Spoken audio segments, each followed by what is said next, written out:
A TV Web A Caminho da Luz apresenta Palestras Espíritas. Muito boa noite.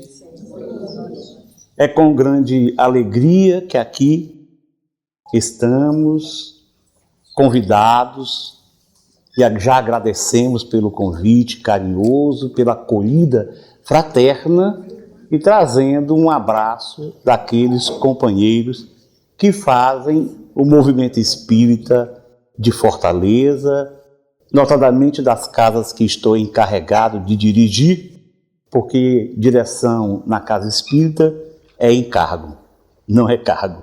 Então, do Instituto de Cultura Espírita do Ceará e da Associação Médico Espírita do nosso estado.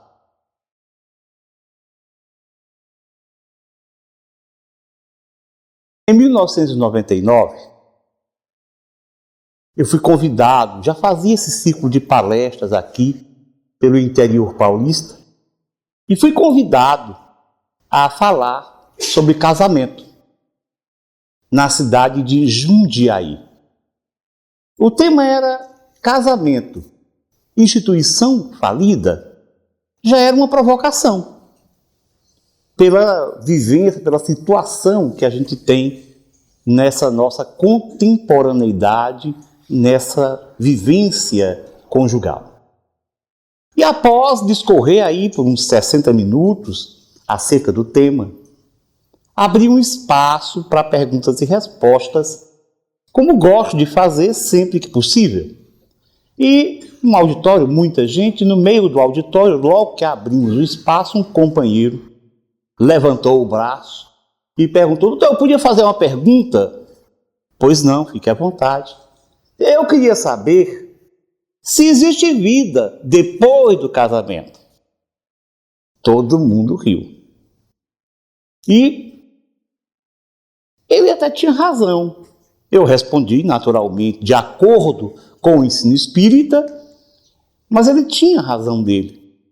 Porque estudando, analisando as estatísticas, nós vemos que o casamento é indiscutivelmente uma instituição em crise.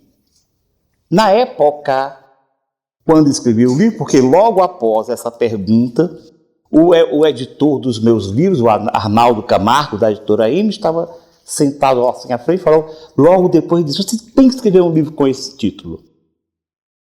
E ele ficou, então, me obsidiando por telefone. É uma nova modalidade de obsessão. Kardec não anotou essa modalidade. Ele falou, como é? Como é que está? Já escreveu? Está onde? E de maneira que 1 ano e meio depois, em 2001, surgiu a primeira edição do livro com esse título. Existe vida depois do casamento? Mas eu dizia, naquela época, as estatísticas mostravam que no Brasil, 25% dos casamentos se extinguiam. E, analisando o passado, 10 anos antes, nós tínhamos um número de 10%. Quer dizer, houve um aumento considerável. Agora, quando eu escrevi o livro Depressão, Doença da Alma, onde eu faço uma análise da questão das relações intrafamiliares com a doença depressiva, as estatísticas já mostravam 33% de casamentos que se acabavam no nosso país. E olha que nem o nosso país nem é o mais alarmante, apesar de que 33% representa 1/3 dos casamentos. Mas na Inglaterra, esse número chega a 40%. Nos Estados Unidos, a 60%. E na Rússia chega a 80% de casamentos desfeitos. Então o nosso amigo, quando nos questionou, apesar da forma jocosa de fazer uma analogia com aquela pergunta clássica, existe vida depois da morte? Ele colocou ao invés da morte o casamento. Porque muita gente fala que casamento é morrer. Que casar é morrer. Então ele já fez essa relação, essa analogia e perguntou, tinha razão por conta das dificuldades grandes que existem nesse relacionamento. Mas o grave problema está na forma como nós vivemos atualmente. Os tempos mais próximos de nós, nessa era contemporânea, eles se caracterizam por uma vivência de materialismo. Os valores, mesmo em países como o nosso, que tem um grande número de espiritualistas, e como os Estados Unidos também, com as mesmas estatísticas espiritualistas, mesmo nesses países, vivemos nós sob a regência dos valores materialistas. Nós somos levados, envolvidos por essas consequências de busca materialista. Isso fez com que houvesse um esvaziamento da família. Porque o egoísmo, que já é um sentimento de há muito em nossas intimidades, esse egoísmo, ele se concentrou e se intensificou. Porque ele ganhou um terreno fértil para o seu desenvolver.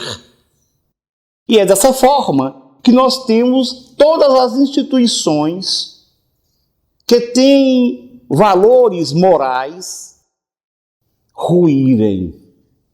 Porque o homem, o ser humano, está cada vez mais aprisionado nesse egocentrismo e, consequentemente, despreocupado com o próximo. Além disso, nós também vamos encontrar que, até pelo próprio progresso, nós vamos ter a mulher assumindo uma condição de liberdade, que é muito positivo, segundo os espíritos, mas isso acabou, por conta do egoísmo, criando um outro mal-estar. É porque antes as mulheres, como não tinham liberdade suficiente, elas acabavam tendo que aturar o comportamento grosseiro dos homens, dos maridos. E depois que assumiram a responsabilidade, que se inseriram no mercado de trabalho, que passaram a ter condições de manter a si e aos filhos, a mulher, obviamente, passou a ser muito mais exigente em relação ao marido. Por consequência, os casamentos acabam muito mais. Na minha pesquisa feita há coisa de 10 anos atrás, 11 anos atrás, nessa pesquisa a gente viu que a maior parte dos casamentos desfeitos, que vão para a justiça, que vão para a discussão, quem inicia é a mulher. Por quê? Porque a mulher começou a não aceitar mais aquela situação em que vivia. E os homens continuaram grosseiros também. Isso fez com que a possibilidade de o casamento dar certo se reduziu. Essa vivência atual, a dificuldade de manter-se casado, além do egoísmo, ela encontra também uma insatisfação da criatura humana. Vocês já perceberam que nós, seres humanos, temos uma tendência para estarmos sempre insatisfeitos com as coisas? Por exemplo, a criança quer ser adulta. O adolescente quer ser criança, ora quer ser criança, ora quer ser adulto. Fica ciclando. Quando lhe convém ser criança, quer ser criança. Quando lhe convém ser adulto, quer ser adulto. Os adultos querem ser crianças. E assim vai. As pessoas de terceira idade querem ser jovens. Os mais jovens querem ser mais maduros. E assim, ninguém nunca está satisfeito com a sua situação. Essa insatisfação também gera um problema.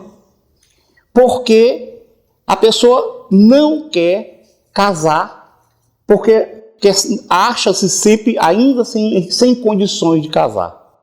Muito embora no íntimo de cada um de nós exista uma busca pela felicidade. E no íntimo também de cada pessoa existe uma busca pelo casamento. Agora, racionalmente, as pessoas utilizam o egoísmo para atropelar essas ansiedades, essas buscas, esses interesses mais profundos. Então, por conta disso, as pessoas também vão adiando.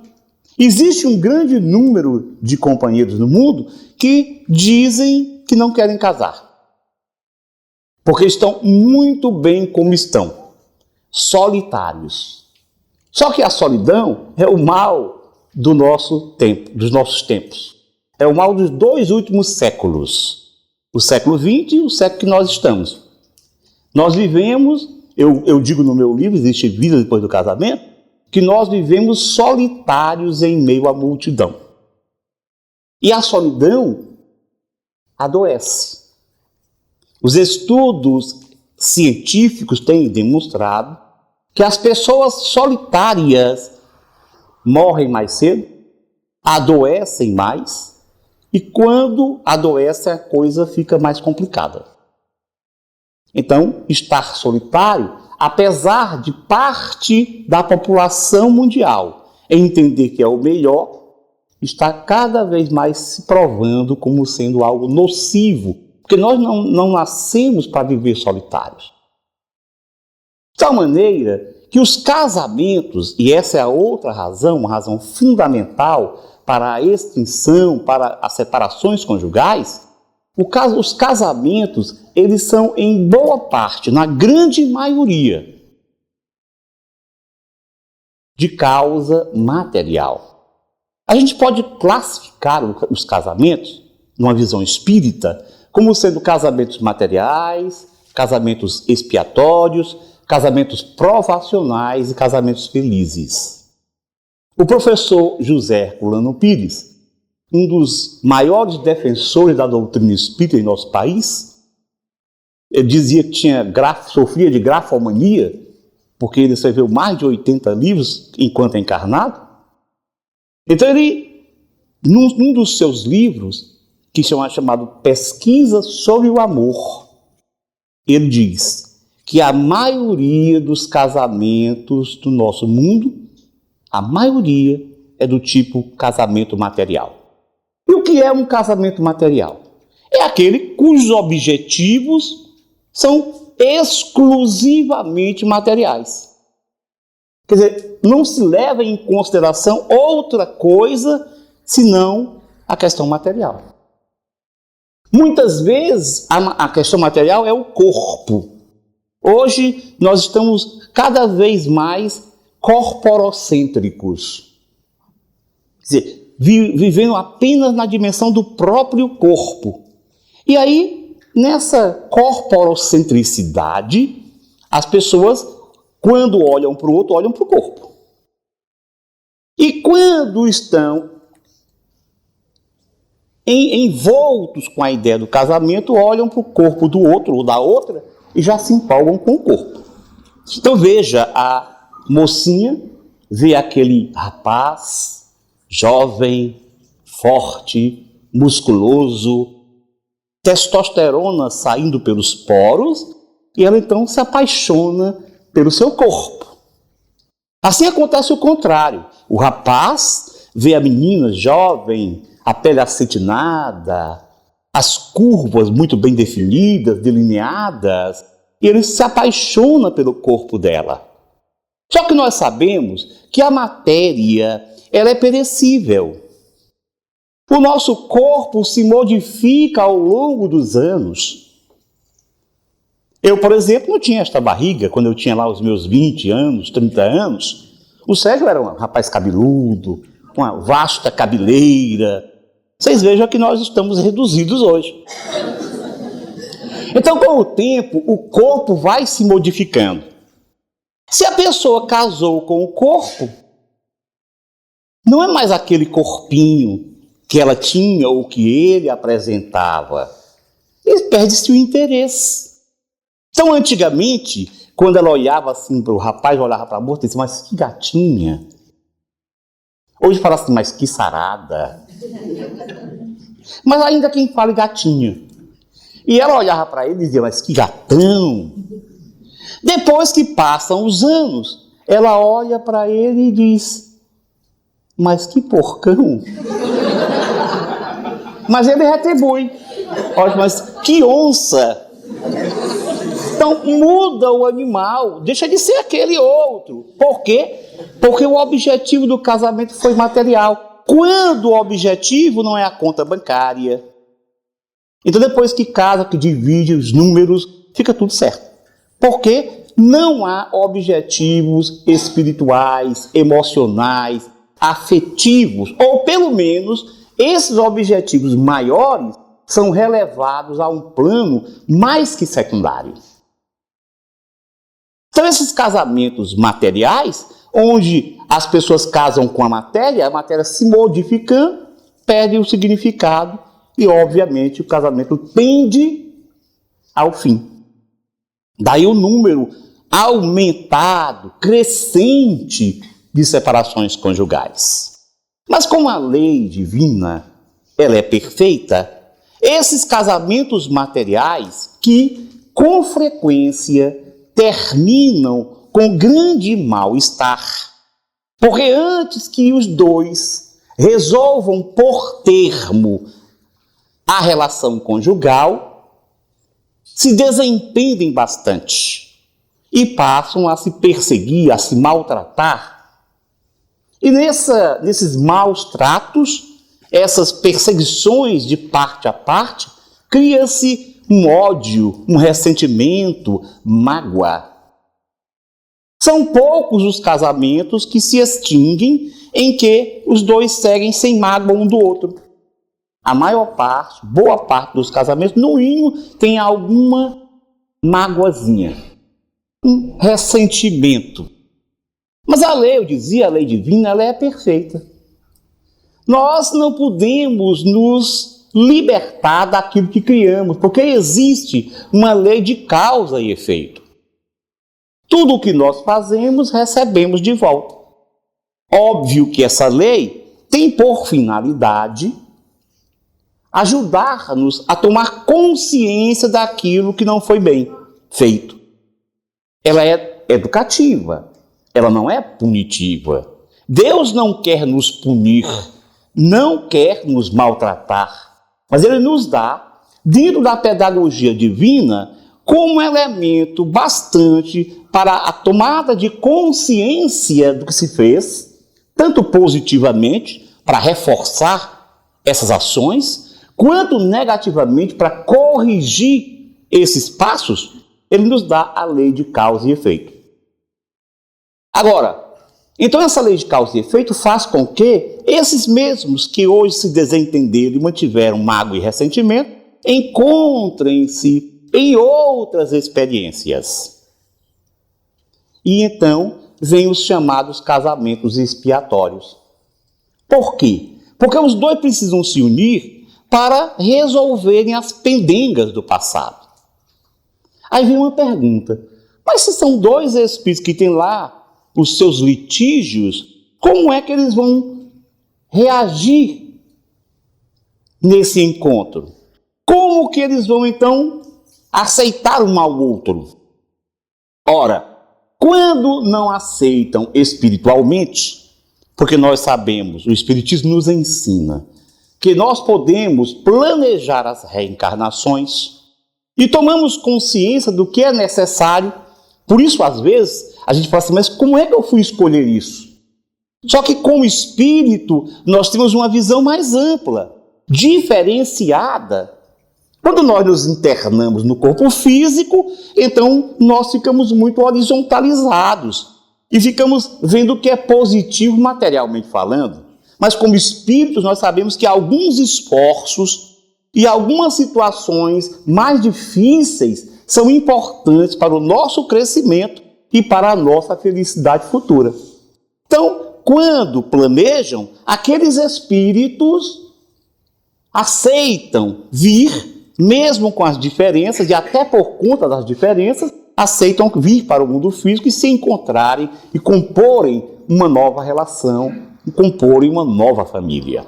Mas mesmo quando a reencarnação é compulsória, ou seja, quando esses espíritos não participaram do planejamento, também existe a lei divina que funciona fazendo com que os dois se aproximem.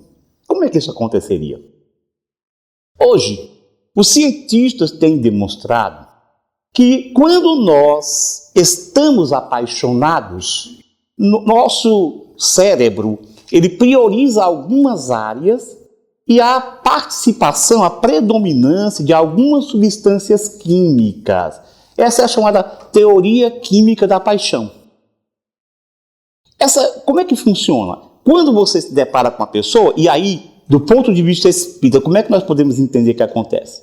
Cada um vem com o dispositivo perispiritual pronto para liberar essas reações no cérebro.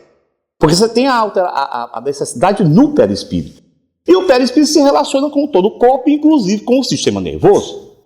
Então, quando a pessoa se relaciona, seja à primeira vista, seja paulatinamente, acontecem modificações energéticas, fluídicas, no perispírito, ativando as suas necessidades evolutivas que repercutem no cérebro, fazendo com que algumas regiões cerebrais liberem em grande quantidade substâncias químicas chamadas de neurotransmissores, que são produzidas pelos próprios neurônios, especialmente a noradrenalina, a dopamina e a feniletilamina.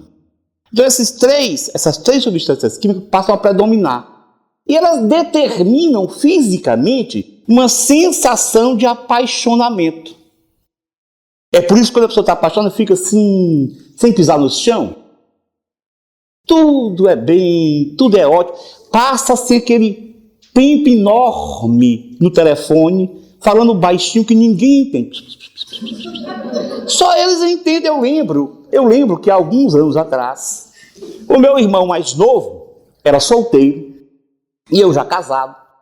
E uma vez liguei para minha mãe, para a casa da minha mãe, onde ele morava, e aconteceu que a linha cruzou. E ele estava ao telefone conversando com a namorada. E eu fiquei tentando ver o que era que estava acontecendo, porque era tão baixo que os dois falavam, que eu não entendia nada. Eu falei assim, Fernando, ele tomou um susto. Eu falei, fica calmo que eu não ouvi nada, só o sussurrar de vocês. É uma coisa quase de perispírito a perispírito. Então esse apaixonamento ocorre de tal maneira que a pessoa às vezes fica assim meio enseguecida. Por exemplo, você fala assim, olha, a mãe, o que eu costumo dizer isso? Meu filho cuidar da sua mulher, sua noiva, não sabe nem cozinhar. Eu não quero ela para cozinhar. E ainda acontece assim o contrário, quando é o rapaz, às vezes bebe, a mãe diz, minha filha, seu marido, seu namorado, bebe demais. Ela diz, não, bebe só 2 dedinhos. A pessoa fica assim meio enseguecida. É preciso ter cuidado para poder analisar muito bem. Mas dizem os estudiosos dessa neuroquímica da paixão que 2 a 3 anos após há uma mudança da predominância dos neurotransmissores. E os neurotransmissores que vão predominar são neurotransmissores que causam uma quietude, uma serenidade, que são os neurotransmissores do grupo das endorfinas. Então muda. Quer dizer, fisicamente, claro que nós sabemos que tudo isso tem a ver com o espírito e com o perispírito, que tem o registro das nossas necessidades para a reencarnação. Então é assim que esses casamentos expiatórios se fazem. A espiritualidade, a vida, dão ali cerca de 2, 3 anos para eles se ajeitarem. Com o apaixonamento, para se aproximarem, para criarem laços mais fortes, que é para poder suportar as diferenças quando a coisa fica realmente efetivada. Então, 2 a 3 anos depois, as coisas mudam, e se eles tiverem construído algo de positivo em termos de afetividade, eles vão em frente. Mesmo suportando dificuldades. É como se ele acordasse de um sonho assim. O que aconteceu? De uma para outra, eu estou casado com essa mulher? Alguns falam, eu estou casado com isso. Mas por quê? Porque não construíram laços conjugais afetivos mais consistentes, que é para isso que serve o apaixonamento. Depois cada qual assume a sua posição e, ligados por aquele afeto, por aquele laço afetivo criado na sua relação, na sua interação, eles vão superar ou buscar superar as dificuldades e, inclusive, o que está no seu inconsciente em termos de ressentimentos, para que possam construir uma relação saudável, positiva.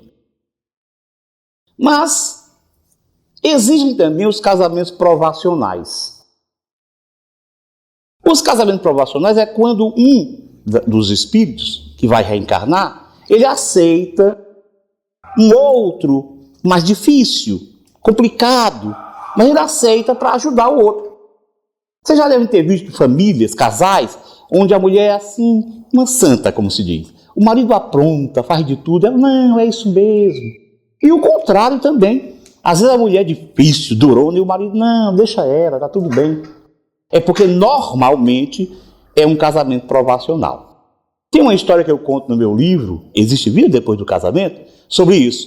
Diz que uma senhora, ela tinha um marido alcoólatra, ou alcoólico, como eles preferem que chamem, pelo menos o pessoal do AA, dos alcoólicos anônimos, porque a alcoólatra fica assim meio de idolatrar o álcool, adorar o álcool. Então ela tinha um marido alcoólico, eu acho que esse era bem mais alcoólatra, este lá.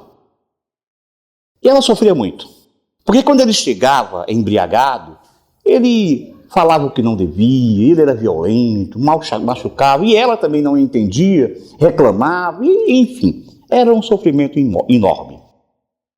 Depois de algum tempo nessa dor, ela tentando manter o casamento, era aqueles tempos mais antigos, onde a mulher tinha inclusive dificuldade de separação, alguém falou para ela ir ao centro espírita.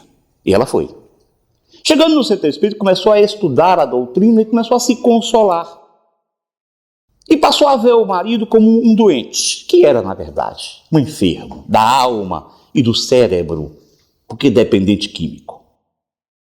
E ela dizia para ela mesma, eu vou suportar até o fim este homem, porque depois eu estou livre.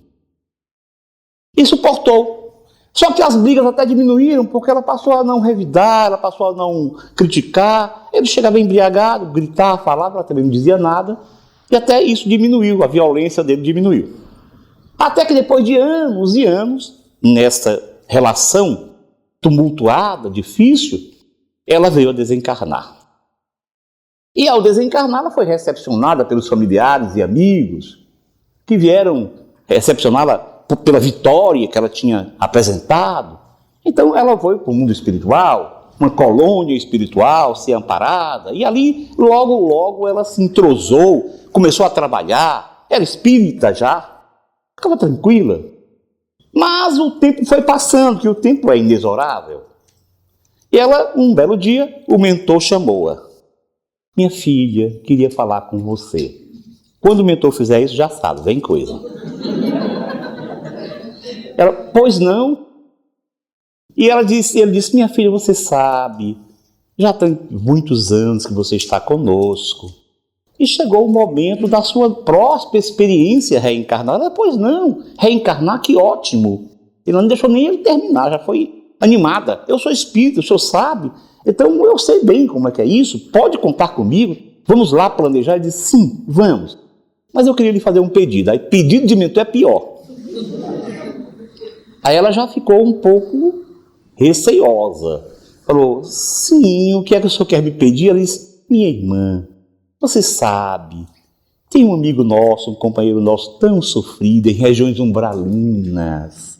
E somente a irmã pode ajudá-lo. Aí foi que a orelha espiritual dela cresceu, aquela orelha grande.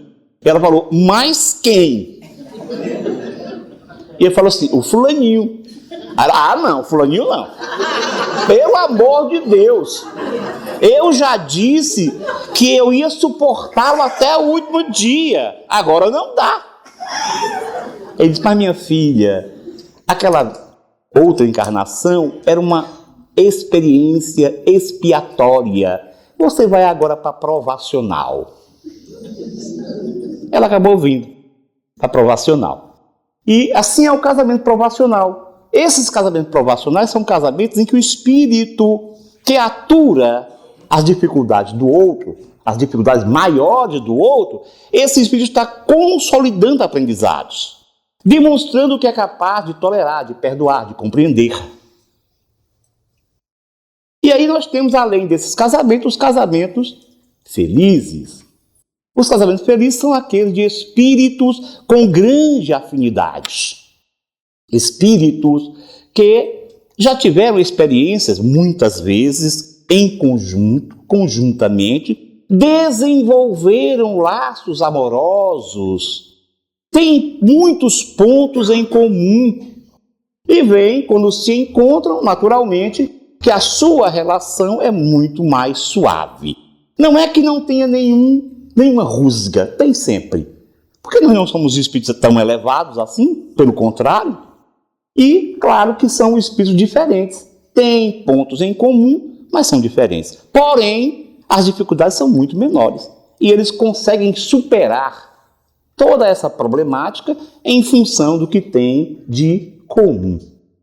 Em função das suas afinidades. É importante lembrar que esses espíritos são chamados de almas afins, pela afinidade que possuem. Não confundir com almas gêmeas, porque na verdade existem algemas.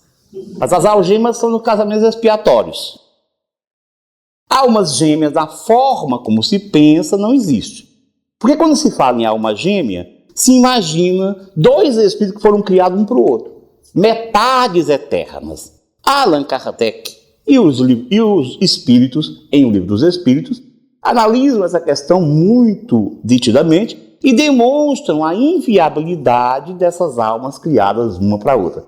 Na verdade, isso tem muito mais base na mitologia grega, quando os seres que foram criados, parte masculina e feminina, eram, por castigo de Zeus, eles eram divididos em 12 e ficam em busca da sua metade de encarnação em encarnação. Do ponto de vista espírita, não existem almas gêmeas, existem almas afins, almas que se dão muito bem, que têm essas afinidades. Então, esses são os casamentos felizes. Mas nós sabemos que a maior parte dos casamentos, a gente já falou, é do tipo material. Esses espíritos que já resolveram agir dessa maneira, precisam, obviamente, lembrar que assumindo, na hora que se você assume alguma coisa, você tem que resolver a questão. Porque se você não fizer agora, tem que deixar para outra encarnação. Alguém fala, na outra encarnação, não vou não. Nem aceito. Aceite, sabe por quê? Porque é pior se ele vier como seu filho. Porque se for marido ou esposa, você ainda pode, se não aguentar, só separar. Mas se for filho, é para a encarnação toda e mais algumas. Não tem jeito. Então eu digo, aceite vir como marido ou como esposa mesmo. É melhor. Mas claro que se a vivência de espiritualidade estiver presente nessa família, vai ser mais fácil. Se os dois resolverem assumir o seu lado de espiritualidade, de religiosidade, isso fica mais fácil. Daí, aquela prática do evangelho no lar é de extrema importância para criar um clima de serenidade, de equilíbrio e de parceria. Quando a família se reúne periodicamente e se sugere que isso seja feito pelo menos uma vez na semana, se toda a família se reúne para estudar o Evangelho de Jesus, no chamado culto do Evangelho no lar, se cria uma possibilidade maior de respeito e tolerância, porque você abre a porta para Jesus, abre a porta para a espiritualidade. O que nós temos feito normalmente é abrir a porta para a espiritualidade, porém inferior. Porque de acordo com o que se pensa, de acordo com o que se faz, de acordo com o que se prioriza no cotidiano, as relações são naturais. Não tem como preservar a família, o núcleo familiar, o interior do seu lar, da ação dolorosa, intempestiva e violenta dos espíritos ainda inferiores, se nós só falamos, só dizemos de boca para fora. Daí o Evangelho no lar, o culto do Evangelho no lar, deve ser uma prática para todos os espíritas e cristãos que buscam manter essa serenidade no lar. Porque então, não é uma coisa mágica. Tem pessoas que falam assim, vamos fazer o Evangelho para o Espírito ir embora. Também não funciona assim, não. Isso não é exorcismo, não, como o pessoal achava que acontecia. As palavras, não. O espírito obsessor, ele só vai embora se ele começar a encontrar uma mudança vibratória dentro do lar. Se ele começar a perceber as transformações morais dos seus componentes. Alguém diz, mas nós estamos no mundo inferior. Não vai mudar de uma hora para outra. Sim, mas quando você tem o desejo, a vontade de fazê-lo, você cria um clima e passa a receber dos bons espíritos todo o amparo. Não é que os bons espíritos não queiram amparar-nos, não. É porque nós é que não criamos espaço para eles ampararem. E aí os maus espíritos, os espíritos inferiores, é que se aproveitam. Então o Evangelho no lar é indiscutivelmente, se ele for realizado de maneira periódica, correta, se o grupo estiver buscando realmente encontrar no Evangelho de Jesus elementos para a sua mudança, para a sua transformação, ele é realmente um grande protetor da família. Quem tivesse essa ideia, soubesse, até porque isso até materialmente acontece, as modificações vibratórias, energéticas, perispirituais e até físicas. Porque os cientistas hoje já mostram que a vivência de espiritualidade, pesquisa científica nos Estados Unidos e em outros lugares, que a vivência de espiritualidade, ela favorece a saúde. E eles estão analisando a saúde do corpo, nem saúde espiritual. Então favorece a saúde do corpo, o equilíbrio. Então, o Evangelho no lar é um dos grandes preservativos do casamento, de uma vivência positiva, do melhor aproveitamento da relação, porque o casamento, a vida conjugal, a construção da família são ações imprescindíveis para o nosso crescimento espiritual. É dentro do lar que nós construímos as nossas possibilidades maiores de convivência e vivência na sociedade, produzindo aquilo que se espera de nós. O espírito Emmanuel, o mentor espiritual do Chico Xavier, no livrinho chamado Luz no Lar, ele fala sobre isso. Ele disse que quando o Evangelho é realizado em casa, é que nós temos as maiores possibilidades de amparar os que estão fora, de vivenciar a caridade na sua forma maior. No meu livro, O Existe Vida Depois do Casamento, eu faço também, além do Evangelho no Lar, que a gente já sabe que é imprescindível, algumas sugestões que eu chamo de sugestões para a saúde do casamento. A primeira delas, óbvio que todas elas, antes de começar a amarrar cada uma delas, todas elas precisam ser estruturadas, amparadas pelo diálogo. Um dos graves problemas que nós vivemos nos nossos tempos, por muitas razões, pelo egoísmo, pela falta de tempo e tudo mais, um dos grandes problemas é a falta de diálogo. Se diz, quando se estuda comunicação, que comunicação significa pôr em comum. Tudo que eu quiser pôr em comum, eu estou comunicando. Eu comunico uma ideia para você. Você recepciona e entende o que eu digo. Pode compartilhar a minha ideia ou não. Mas para comunicar, eu preciso levar até você a minha ideia. Então se diz que a maior parte dos problemas no mundo, inclusive guerras, é por falha na comunicação. Então o casal precisa criar essa possibilidade de comunicar, que é o diálogo. Comunicar não é só eu passar para você. Mesmo os estudos de comunicação mostram que eu preciso, quem comunica precisa repassar a ideia e perceber se o outro entendeu a ideia. Então, o diálogo é imprescindível. Eu às vezes fico pasmo com muitos casais que não têm diálogo. Não se conversam, ou então é um monólogo. Só eu falo daqui para lá e não ouço de lá para cá. O diálogo é que vai fazer com que se entenda a relação. Ele está, portanto, na base dessas sugestões benéficas para a saúde espiritual. Claro que não existe nenhuma mágica nisso tudo. E as minhas sugestões são baseadas nas relações de outras pessoas com quem converso, casadas, e com a minha própria, como casado há bastante tempo. Há pelo menos 28 anos. Pouco tempo, né? 28 anos. Então, a primeira dessas sugestões é respeito. Não se pode ter nenhuma relação sem respeito.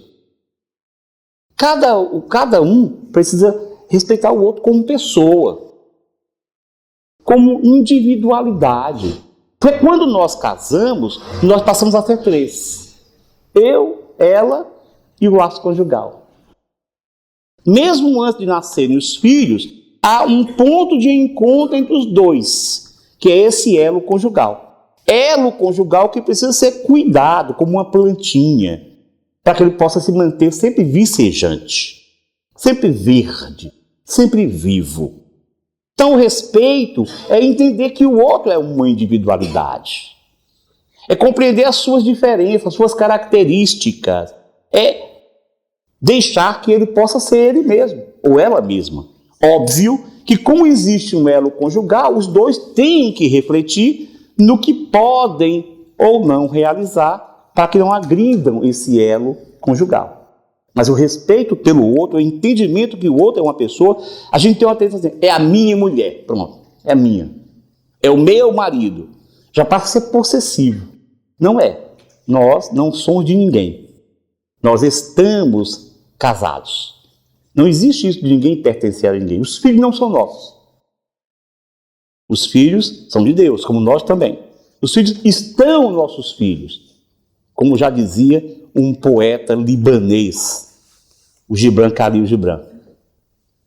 Então, os filhos não nos pertencem. Eles pertencem à vida, como ele diz, ou seja, a Deus. Então, respeito. Segundo, afetividade. A alma requer carinho, carícia. A alma se alimenta disso. Nós somos espíritos, almas, como dizem os espíritos em um livro dos espíritos, porque somos espíritos encarnados. Então a alma precisa de afeto, de carinho, de carícia.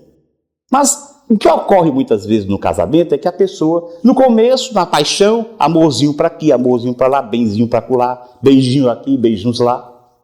Depois que passam alguns anos, não fala.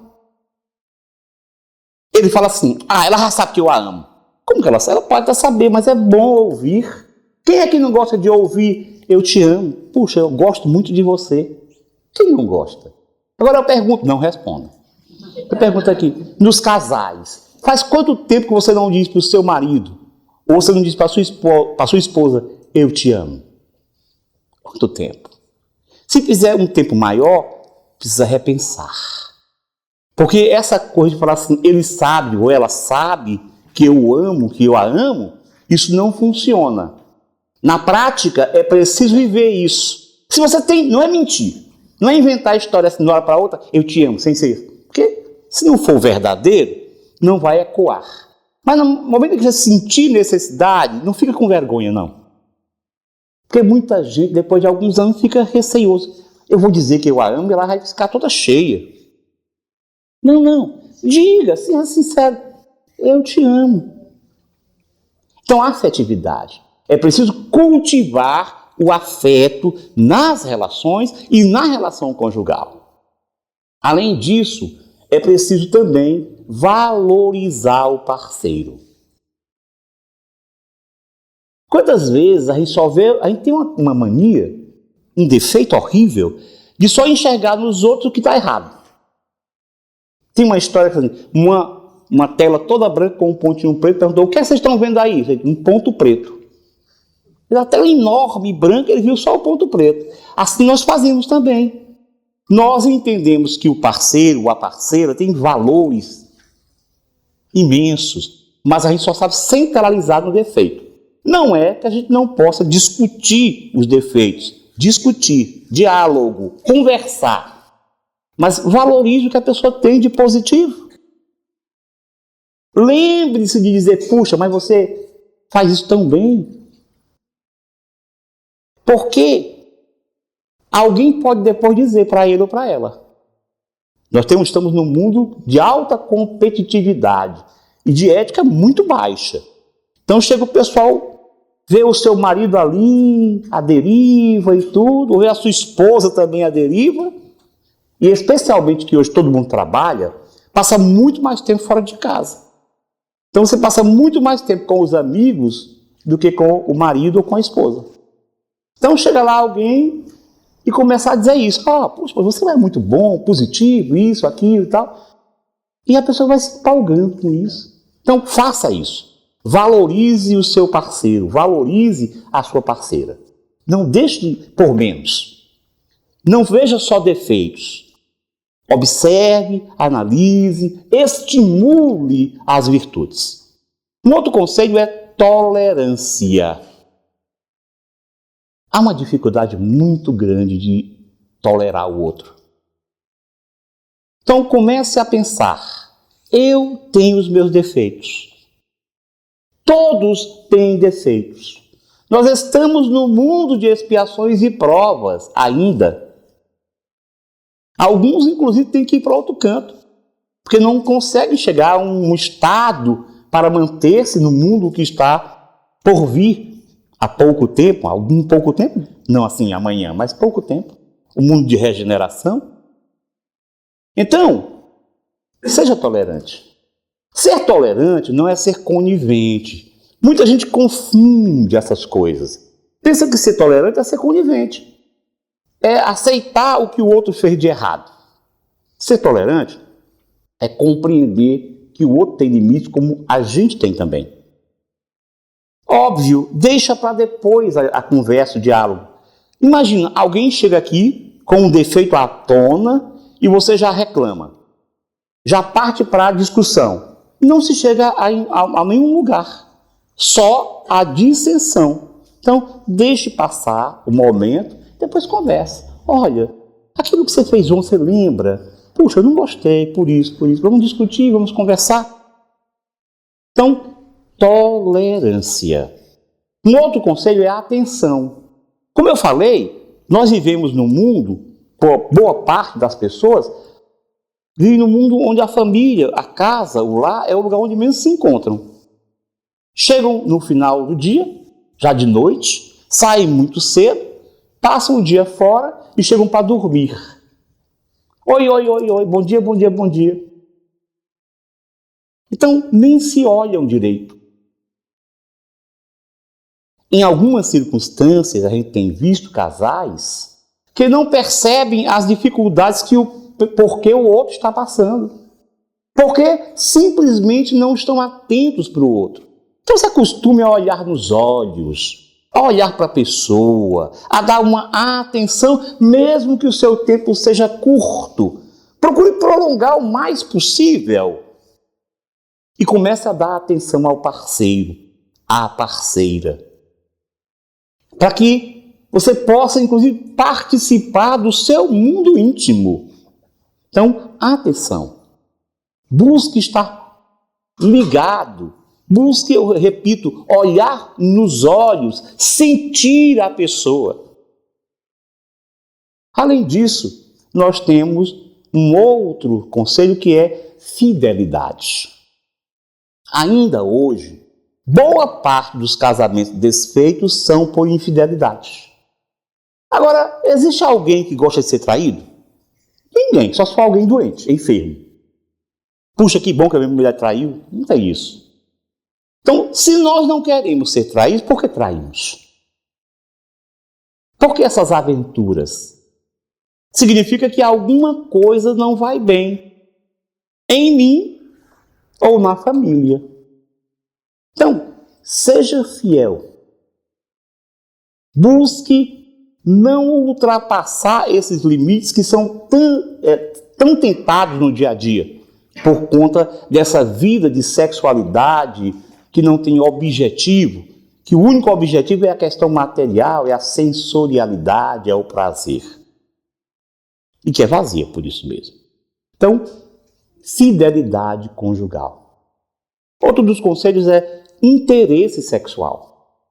Com o tempo, acontece muitas vezes que o casal vai perdendo o interesse sexual. Ora, nós ainda somos de um mundo onde a sexualidade, a genitalidade, é uma forma de expressão, ou é uma das formas de expressão do amor.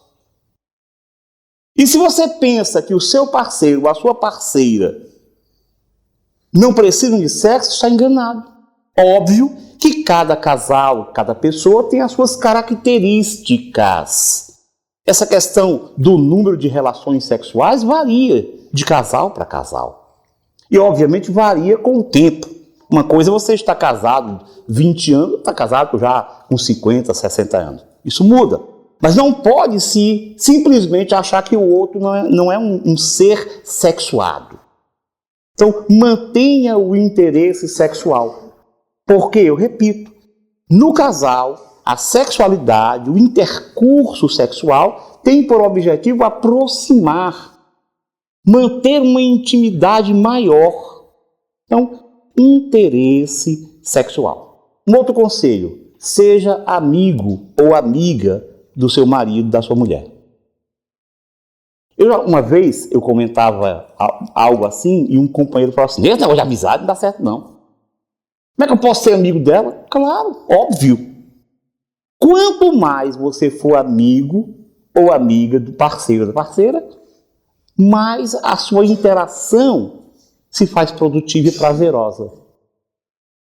Não são amizade e vivência sexual, por exemplo, não são coisas separadas, não. Pelo contrário, são melhores, favorecem. Quer dizer, o amigo, eu fico também, às vezes, tonto em ver casais que não têm essa amizade. A mulher é a mulher, como se fosse um objeto. Amigos, a amizade dentro da família, há a necessidade de vivenciarmos esses sentimentos de fraternidade. Então não pode ser, não é algo exclusivo, não. Seja amigo. Um outro conselho é cumplicidade conjugal. Muitas vezes o casal tem filhos e eles acabam ficando tão preocupados com os filhos que passam a se descuidar da sua relação.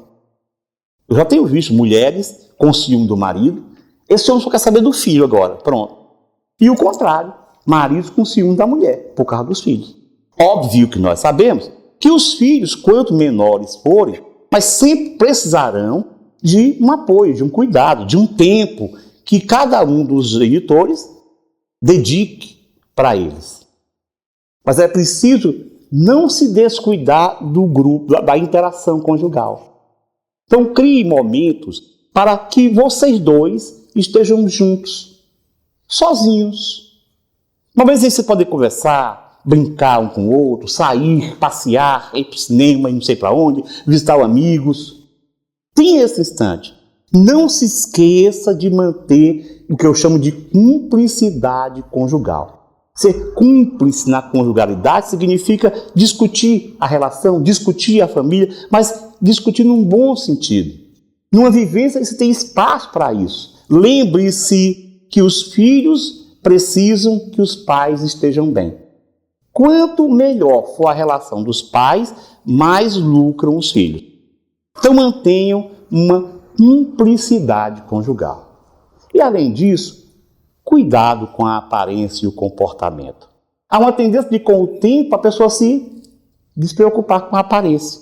Chega então o marido em casa e a mulher está ali toda desgrenhada, os cabelos lá, a roupa suja, de óleo, não sei do que e tudo. Eles tentam a televisão, entra na nossa casa todo dia e a gente muitas vezes achando que está tudo bem e não está. Ele começa a assistir a novela, aí aparece lá, vamos supor, quem é uma atriz bonita que vocês acham? Ninguém sabe, nem assiste novela aqui, não é? Os piriguetes. Então, a atriz fulano. Quem é? Ninguém falou, a Gabriela é a Juliana Paz. Pronto, a Juliana Paz, ele chega lá de noite, senta na televisão, vê a Juliana Paz, e agora com as cenas picantes demais, ele olha para ela e olha para a mulher. Meu Deus, isso é que é mulher, não essa megera. E ela faz a mesma coisa, ele chega depois também, vai lá de pijama em casa, com a barriga exposta, que é uma coisa terrível, essa exposição de barriga, desgrenhado também, mal cuidado. Ela vê lá, olha para a televisão, um ator bonito, vamos lá, quem sabe? A menina sabe. O Janequim está doentinho, mas ela está bem, né? Então pronto. Então ela olha lá, está o Janequim. E o pior de tudo, gente, é que os atores e atrizes na televisão estão no melhor ângulo. Imagina o melhor ângulo. Está ali o cameraman colocando na melhor posição para eles ficarem cada vez mais bonitos. Ela olha, vê o Janequim e diz, suspira. Fala assim, meu Deus, isso aqui é homem, não é esse traste que eu tenho em casa. Então, tenha cuidado, não é que você vai agora estar totalmente cheia de brincos e não sei o que e tal. Não, mas tenha cuidado, mantenha uma aparência boa, um comportamento positivo, tanto a mulher quanto o homem, que é para poder não desestimular. Afinal de contas, ele chega e faz essa comparação e complica. Então, esses conselhos, que eu chamo de conselho de saúde espiritual, se nós realmente levarmos em conta no dia a dia, eles nos vão certamente favorecer a relação, fortalecer a relação, vão nos dar muito maior prazer de estar juntos, prazer no sentido mais amplo da palavra, e nos permitirão a manutenção desse laço, que é capaz de nos desenvolver as virtudes melhores, especialmente o amor, que é a finalidade da vida, que é a finalidade da existência, como ensina Jesus. Para podermos exteriorizar o amor nesse mundo tão carente de afeto, tão carente de amor. Que cada um, então, procure dar o máximo de si para favorecer a construção da felicidade dos seus componentes familiares, dos seus companheiros. Porque é somente quando fizermos os outros felizes que nos habilitaremos a ser felizes de nossa parte. Muita paz a todos.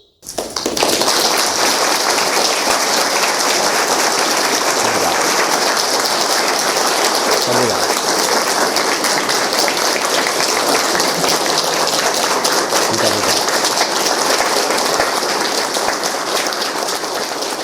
obrigado.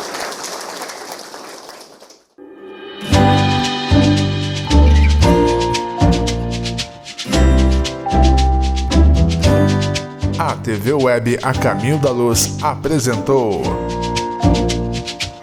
Palestras Espíritas.